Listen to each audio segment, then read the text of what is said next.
सो हाय बच्चों, welcome back to science अड्डा 24/7। आप सभी लोगों के लिए एक बहुत ही इंपॉर्टेंट अपडेट जो कि सीबीएसई का सैम्पल पेपर आउट हो चुका है। इस बार पिछली बार से थोड़ा पहले आउट हुआ है। जैसे कि लास्ट टाइम बोर्ड्स के पेपर से काफ़ी पहले नोटिस आपको और डेट शीट आ गई थी, जिससे उन्होंने बोला था कि इस बार के बोर्ड्स के पेपर की तैयारी बच्चों की अच्छी होनी चाहिए। और वैसे ही हमने बोर्ड्स का लेवल भी देखा जो पिछले साल रहा है। इस बार उससे भी पहले सैम्पल पेपर आए, थोड़े से चेंजेस लेवल में देखने को मिल रहे हैं। तो कहीं ना कहीं इट इज़ अ हिंट कि आप लोगों की तैयारी जो है वो अभी शुरू हो जानी चाहिए अगर आप लोग क्लास 12th में हैं। क्योंकि अगर हम लाइटली चीज़ों को ले रहे होंगे तो काफ़ी प्रॉब्लम्स हमें लास्ट के मंथ्स में फेस करने को मिल सकती है। सो इट्स वेरी इंपॉर्टेंट कि आप अभी सही समय पे स्टार्ट करें। तो मैं एक डिटेल्ड एनालिसिस आपको सैम्पल पेपर का इस वीडियो में दे रही होंगी केमिस्ट्री के लिए। ऑल्सो इस पूरे पेपर का डिटेल्ड सोल्यूशन भी मैं आप लोगों के लिए ला रही हूँ इसी चैनल के ऊपर। तो मेक श्योर करिएगा बच्चों कि इस चैनल को जरूर सब्सक्राइब कर लें, क्योंकि पिछले हर साल की तरह जैसे केमिस्ट्री में मैक्सिमम बच्चे बोर्ड्स में मेरे साथ पढ़ के हाईएस्ट मार्क्स लाए हैं, मैं चाहती हूँ आप में से भी जितने बच्चे क्लास 12th के हैं वो जितनी भी चीजें मैं आप लोग के लिए अब लेकर आऊंगी उनको पूरी तरीके से फॉलो करें, ताकि आपके नंबर भी बोर्ड्स में मैक्सिमम इस बार हो सके बिना किसी दिक्कत के। ठीक है, तो अगर मैं बोर्ड्स के पेपर का जो सैम्पल पेपर की बात करूं जो उन्होंने रिलीज करा है, क्वेश्चन काउंट उतना ही है, उसमें कोई प्रॉब्लम नहीं है, चेंजेस नहीं है। सेक्शन भी वही है आपकी ABCDE जो रहेगा। और जहां पे आप लोगों की मैं बात करूं कि लॉग और कैलकुलेटर अगेन अलाउड नहीं है, और सेक्शन MCQ ही है जो 16 आपके क्वेश्चन है। ठीक है, लेकिन कॉम्पिटेंसी बेस्ड क्वेश्चंस जो हैं उनका लेवल बढ़ रहा है, उनका जो नंबर है वो बढ़ रहा है। कहीं ना कहीं आपके एप्लीकेशन बेस्ड क्वेश्चंस का लेवल बढ़ रहा है जो मैंने यहाँ पे देखा है। तो एक ओवरऑल समरी हम लेंगे, बट एक बार हम जल्दी से देखते हैं कि पेपर कैसा है, क्या आप लोगों को इससे सीखने को मिलता है अपनी तैयारी को लेकर, और फिर इसका डिटेल हम लोग सोल्यूशन भी करेंगे। ठीक है, तो जो सेक्शन है आपका MCQ का है उसमें ऑर्गेनिक के क्वेश्चंस काफी हद तक ओके हैं, लेकिन हाँ मल्टीपल रिएक्शंस देखने को मिल रहे हैं। तो ऐसे क्वेश्चंस आप पेपर में बोर्ड्स में भी एक्सपेक्ट कर सकते हो, जो कि आपकी काफी हद तक ऑर्गेनिक के डीप रिएक्शंस की नॉलेज को यहाँ पे टेस्ट कर रहा होगा। ठीक है, इनऑर्गेनिक के जो आपके MCQ हैं वो इतने टफ नहीं देखने को मिले, लेकिन अगर मैं बात करूं जैसे ऑर्गेनिक का क्वेश्चन है तो it is a competency based question जहाँ पे आइडेंटिफिकेशन का सवाल है। आप लोगों को अगर ऑर्गेनिक के सारे चैप्टर्स की नॉलेज है तभी आप कर पाएंगे। ठीक है, then you have numericals although बहुत सारे अभी मुझे नहीं देखने को मिले, लेकिन न्यूमेरिकल्स अच्छे हैं। देखो जैसे रेशियो ऑफ मोलारिटी पूछा है तो पूरा का पूरा मोल कंसेप्ट का जो आपको फॉर्मुलेज होते हैं वो यहाँ पे यूज करने पड़ेंगे। सोल्यूशन मैं आपको डेफिनेटली करवाऊंगी, लेकिन मैं अभी ओवरव्यू आपको दे रही हूँ कि क्या आप लोगों को लगता है इस बार का सैम्पल पेपर देख के कि किस तरीके के चेंजेस हम देख रहे हैं। ठीक है, अगेन ये मैच द फॉलोइंग फिर भी ठीक है, it is not a difficult question, this is also easy question.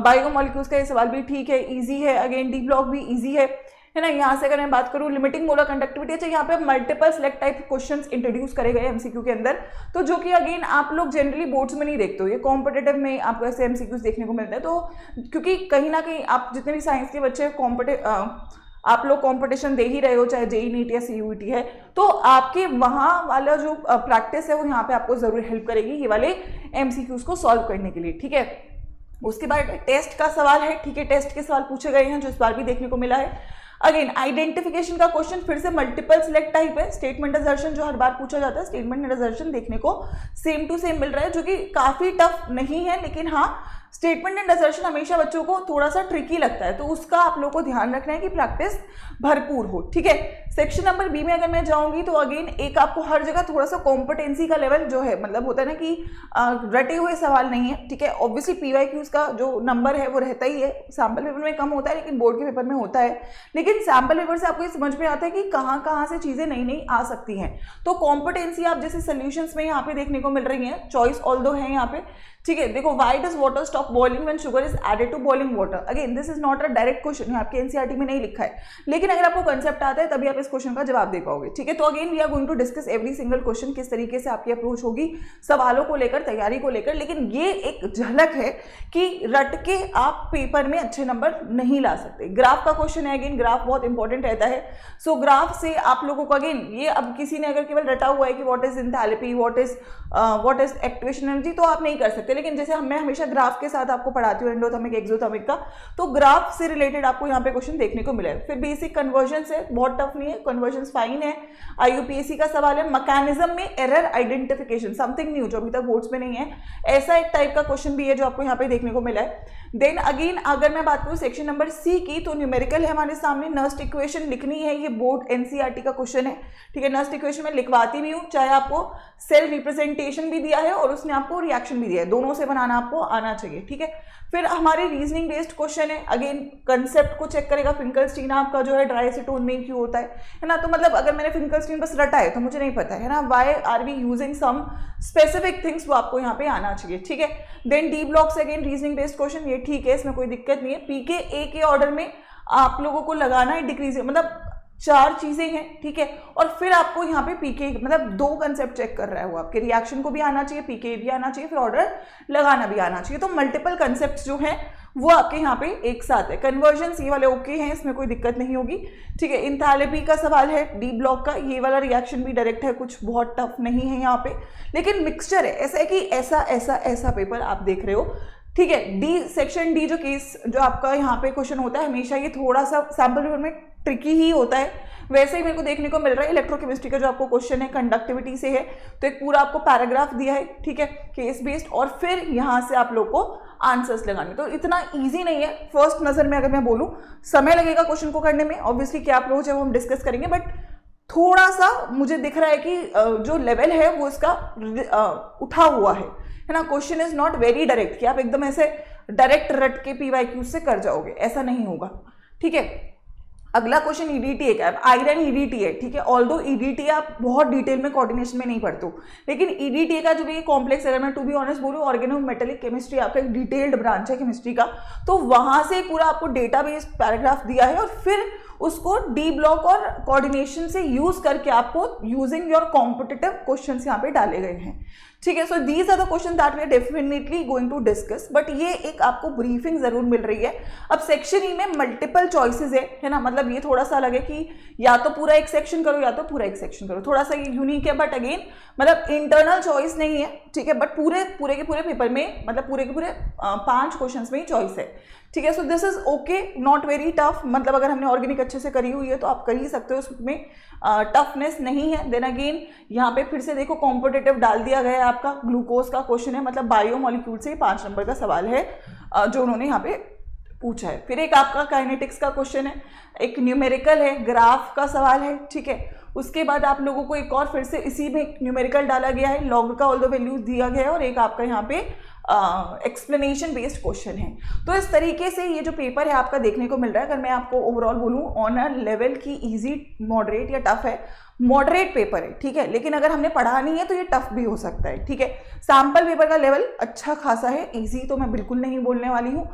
अब इससे आपको ये जरूर समझने को मिलता है कि पिछली बार मेरे को लगता है सितंबर के आसपास आपका सैंपल पेपर आया था, अब जुलाई के एंड में ही आ गया, मतलब इट इज कोई आपको डायरेक्टली मिल रहा है ये हिंट की पढ़ना शुरू कर दीजिए, ठीक है।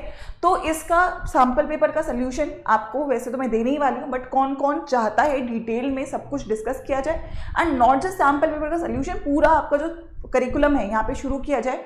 ऑलरेडी क्लास 12 के 1 शॉट्स में यहाँ पे इस चैनल पे कर रही हूँ। We are planning for half yearly, तो आपके हाफ ईयरलीज कब हैं और क्या आप हाफ ईयरली के लिए कंटेंट चाहते हो प्रिपरेशन का, let me know in the comment section, and make sure करिएगा कि चैनल को सब्सक्राइब कर लो, क्योंकि बहुत इंपॉर्टेंट चीज़ें आपको यहाँ पे मिल रही होंगी। और मैं आपको पता है कि हर साल केमिस्ट्री में हमेशा मैंने मैक्सिमम बच्चों की मदद करी है, इस बार अब बारी आपकी है।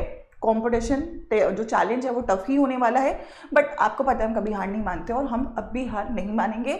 समय है, लगातार बढ़िया तैयारी करेंगे और बोर्ड्स के पेपर में इस बार भी शानदार रिजल्ट हम लोग लेकर आएंगे, ठीक है।